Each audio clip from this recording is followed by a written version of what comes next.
ಇತಿಹಾಸವನ್ನು ತಿಳಿಯಲಾರದವನು ಇತಿಹಾಸವನ್ನು ಸೃಷ್ಟಿಸಲಾರ ಅಂತಕ್ಕಂಥ ಒಂದು ಮಾತಿದೆ.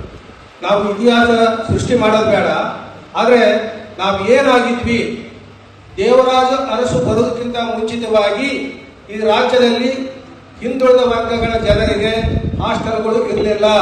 ಇವತ್ತು ನೀವೆಲ್ಲರೂ ಕೂಡ ಈ ರೀತಿಯಾಗಿ ಹಾಸ್ಟೆಲಲ್ಲಿ ಓದ್ತಾ ಇದ್ದೀರಿ ಅಂತಂದ್ರೆ, ಅಥವಾ ನಾವೇನಾದರೂ ಬೆಳೆ ಬಿಟ್ಟಿಕೊಂಡು ಇವತ್ತು ಒಳ್ಳೆಯದಾಗಿ ಇಲ್ಲಿ ಕುತ್ಕೊಂಡಿದ್ವಿ ಅಂದ್ರೆ, ನಾನು ಕೂಡ ಒಂದು BCA ವಿದ್ಯಾರ್ಥಿ, ಅನೇಕ ಜನರು ಕೆಲವರು ಬಿಟ್ರೆ ಉಳಿದವರೆಲ್ಲರೂ ಕೂಡ ಆ ದೇವರಾಜ ಅರಸು ಬರದೇ ಇದ್ದಿದ್ರೆ ನಾವೆಲ್ಲರೂ ಕೂಡ ಯಾವುದೋ ಮನೆಯಲ್ಲಿ ಕೂಲಿ ಮಾಡಬೇಕಾಗಿತ್ತು. ಅಂತಹ ಒಂದು ಮಹಾನ್ ಚೇತನ ದೇವರಾಜ ಅರಸು ಅಂತ ನಾನು ಹೇಳಕ್ಕೆ ಇಷ್ಟಪಡ್ತೀನಿ. ಏನೋ ಅವರು ಒಂದು ಕ್ರಾಂತಿಕಾರಕ ಬದಲಾವಣೆಯನ್ನ, ಉಳುವವನೇ ಹೊಲದ ಒಡೆಯ ಅಂತಕ್ಕಂಥ ಒಂದು ಕ್ರಾಂತಿಕಾರಕ ನಿರ್ಧಾರವನ್ನು ತಂದಾಗ, ಏನು ಅವ್ರ ಹೆಸರಿನಲ್ಲಿ ದೇವರಾಜ ಅಂತಂದಿದೆ, ಅನೇಕ ಜನಗಳ ಪಾಲಿಗೆ ಅವರು ದೇವರಾಜರು. ಅವರು ಹುಟ್ಟಿದ್ರು ರಾಜಮನೆತನದಲ್ಲಿ, ಆದ್ದರಿಂದ ಅವರು ದೇವರಾಜ.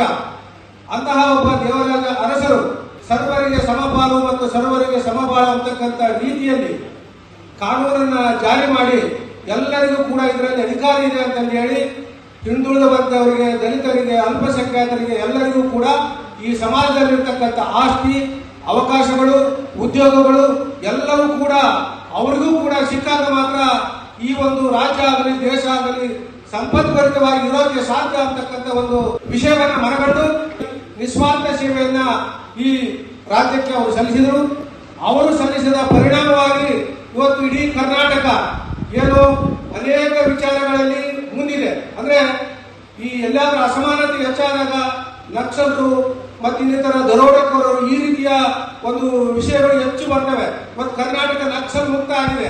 ಯಾಕಂದ್ರೆ ಕೆಲವೇ ಜನರು ಚಿಕ್ಕಮಗಳೂರು ಭಾಗದಲ್ಲಿದ್ದು ಅವರು ಕೂಡ ಇವತ್ತು ಇದಾಗಿದ್ದಾರೆ. ಅಂದ್ರೆ ಅದಕ್ಕೆ ಮೂಲ ಕಾರಣ ಪುರುಷ ದೇವರಾಜ ಅರಸವರು ಅಂತ ನಾನು ಹೇಳಕ್ಕೆ ಇಷ್ಟಪಡ್ತೇನೆ. ನಮ್ಮ ಸಿದ್ದರಾಮಯ್ಯ ಸಾಹೇಬರು ಕೂಡ ದೇವರಾಜ ಅರಸನವರ ಏನು ಕನಸುಗಳಿತ್ತು, ಸರ್ವರಿಗೆ ಸಮಪಾಲು ಸರ್ವರಿಗೆ ಸಮಪಾಲು ಅನ್ನೋ ರೀತಿಯಲ್ಲಿ 5 ಗ್ಯಾರಂಟಿಗಳನ್ನ ಜಾರಿ ತರೋದ್ರ ಮೂಲಕ ಇವತ್ತು ಯಾರು ಕೂಡ ಹಸಿವಿನಿಂದ ಮಲಗಬಾರದು, ಯಾರ ಮನೆಯಲ್ಲಿ ಕೂಡ ವಿದ್ಯುತ್ ಇಲ್ಲದೆ ಇರಬಾರದು, ಮತ್ತು ಮಹಿಳೆಯರು ಮುಂದೆ ಬರಬೇಕು. ಅದಕ್ಕಾಗಿ ಅವರಿಗೆ ಉಚಿತವಾಗಿರ್ತಕ್ಕಂಥ ಒಂದು ಬಸ್ ಪ್ರಯಾಣವನ್ನ ಅವರು ಜಾರಿ ತಂದರು, ಅನ್ನಭಾಗ್ಯವನ್ನ ಕೊಟ್ಟರು, ವಿದ್ಯಾನಿಧಿಯನ್ನ ಕೊಟ್ಟರು. ಈ ರೀತಿಯಾಗಿ ಅವರ ಹಾದಿಯಲ್ಲಿ ಇವತ್ತಿನ ಸಿದ್ದರಾಮಯ್ಯನವರ ಸರ್ಕಾರ ಕೂಡ ನಡೀತಾ ಇದೆ.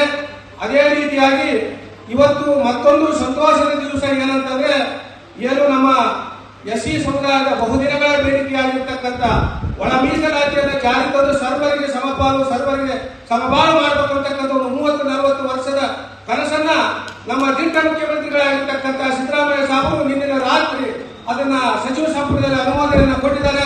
ಅದು ದೇವರಾಜ ಅರಸು ಜನ್ಮದಿನಾಚರಣೆಯ ಗಿಫ್ಟ್ ಅಂತ ನಾನು ತಿಳ್ಕೊಂಡು. ಮೊಬೈಲ್ ಅವಳಿ ಜಾಸ್ತಿ ಆಗಿದೆ, ಎಲ್ಲರ ಕೈಯಲ್ಲಿ ಮೊಬೈಲ್ ಇದೆ.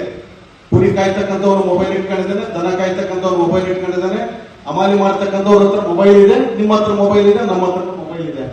ಮೊಬೈಲ್ ಅಲ್ಲಿ 2 ಪ್ರಪಂಚ ಓಪನ್ ಆಗ್ತವೆ. ಒಂದು ಕೆಟ್ಟ ಪ್ರಪಂಚ, ಇನ್ನೊಂದು ಒಳ್ಳೆ ಪ್ರಪಂಚ. ನಾವು ಒಳ್ಳೆ ಪ್ರಪಂಚ ನಾವು ಆಯ್ಕೆ ಮಾಡ್ಕೋಬೇಕು. ಯಾಕೆಂತಂದ್ರೆ ಅದೊಂದು ದೊಡ್ಡ ವರ್ಲ್ಡ್, ಅದು ದೊಡ್ಡ ಪ್ರಪಂಚ. ಅದರಲ್ಲಿ 2 ಭಾಗ ಇದೆ. ನೀವು ಒಳ್ಳೆ ಪ್ರಪಂಚನ ಆಯ್ಕೆ ಮಾಡ್ಕೊಂಡು ಒಳ್ಳೊಳ್ಳೆ ವಿಚಾರಗಳನ್ನ ಗೂಗಲ್ ಅಲ್ಲಿ ಹೋಗ್ಬಿಟ್ಟು ನಮ್ಮ ದೇಶ ಏನು, ನಮ್ಮ ದೇಶ ಏನಾಗಿದೆ, ಇವತ್ತು ನಾವು ಏನ್ GDP ಅಲ್ಲಿ ಇದೀವಿ, ನಮ್ಮ ಎಕಾನಮಿ ಏನು, ನಮ್ಮ ದೇಶದಲ್ಲಿ ಏನ್ ನಡೀತಾ ಇದೆ, ಇವತ್ತಿನ ವಿಚಾರಗಳೇನು, ಪ್ರಸ್ತುತ ವಿಚಾರಗಳೇನು, ನಮ್ಮ ದೇಶ ಹಿಂದೆ ಹೆಂಗಿತ್ತು, ಇದನ್ನೆಲ್ಲರೂ ನೀವು ಗೂಗಲ್ ಅಲ್ಲಿ ಚೆಕ್ ಮಾಡಿದ್ರೆ ಸಿಗುತ್ತೆ. ಅದನ್ನ ಬಿಟ್ಟು ನೀವು ರೀಲ್ಸ್ ನೋಡೋದ್ರಿಂದ ಬೇರೆ ಬೇರೆ ವಿಚಾರ ಕೊಡ್ರೆ ಖಂಡಿತ ಉದ್ಧಾರ ಆಗೋದಿಲ್ಲ ಸ್ನೇಹಿತರೆ. ಸೊ ಮೊಬೈಲ್ ಕಟ್ ಮಾಡಿ ವಿದ್ಯಾಭ್ಯಾಸದ ಕಡೆಗೆ ತಾವೆಲ್ಲ ಗಮನ ಕೊಡಬೇಕು.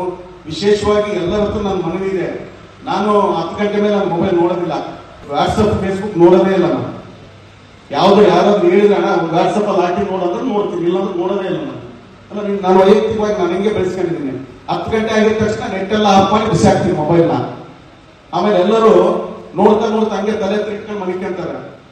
ದಯಮಾಡಿ ಅದು ಎಷ್ಟು ದೊಡ್ಡ ತಪ್ಪು ಗೊತ್ತಾ, ಅದನ್ನ ಎಲ್ಲಿ ಗೊತ್ತಾ, ನಮ್ ಕಾಲ್ ಕೆಳಗಡೆ ಹಾಕ್ಬೇಕು ಮಲಿಕೋಬೇಕಾದ್ರೆ, ಅಷ್ಟು ದೂರ ಹಾಕ್ಬೇಕು. ಕನಿಷ್ಠ ಒಂದು 6 ಅಡಿ 7 ಅಡಿ ದೂರ ಇರ್ಬೇಕು ನಮ್ಮ ತಲೆ ಬ್ರೈನ್ ಇಂಥದ್ದು. ಸೊ ದಯಮಾಡಿ ಆ ತಪ್ಪು ಕೆಲಸ ಮಾಡಬೇಡ ಅಂತೇಳಿ ಮನವಿ ಮಾಡ್ತಾ,